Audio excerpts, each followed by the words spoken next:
was creating a public persona, one that could be both funny and demeaning, arrogant and somehow in touch with the common man.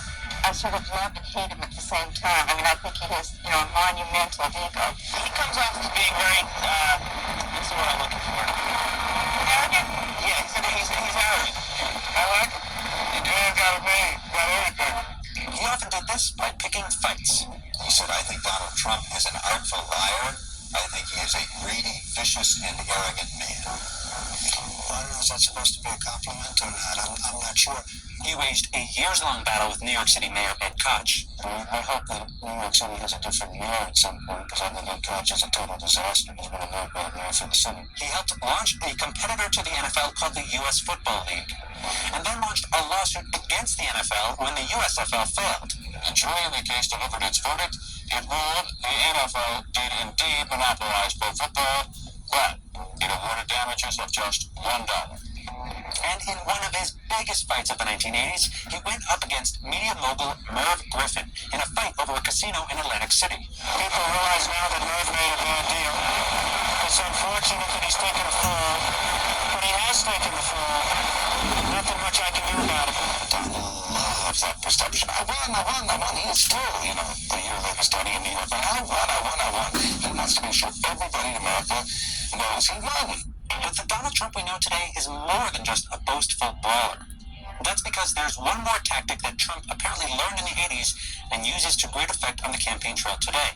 Keep people guessing about any long-term plans. Mr. Trump, what's left in your life? You're 33 years old. You're worth all this money. You say you didn't say that you want to be worth $1 billion. No, I really don't. I just want to keep busy and keep active.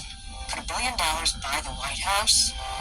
What do you think? Well, I know a lot of the politicians. I like a lot of the politicians. They're friends of me. Trump carefully cultivated speculation about his future. In 1987, he ran a full-page ad in major newspapers that read like a political manifesto. A blow-up of the ad is now on display at Trump Tower on Fifth Avenue. The ad was irresistible to the New York press, and the move kept Trump's name in the news. Trump has said, quite seriously, that he's a good enough bargainer to negotiate a nuclear disarmament treaty with the Russians. This is not a wealthy country. People think America, wealth. There's not. The Japanese are saying that. What a wealthy country. They're saying it and they're laughing. The country's losing $200 billion a year. We ought to go in the next time they fire so much as a bullet at one of our ships. We ought to go in and take over the Iraq. With each of these instances, Trump refined his playbook. His attacks. Steve, you're going to have to start pushing these people now a little bit, because it's getting a little ridiculous as far as I'm concerned. His boasts. We'll probably sell an extra 10,000 season tickets, and that's a lot of tickets. And his shifting positions. Do you have the genes to be a successful politician? Well, you never really know.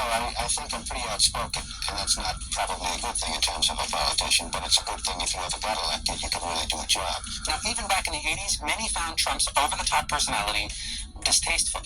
What may be most discouraging of all is that Palm Beach will accept almost anything if it's got enough money, but somehow it will not accept Donald Trump.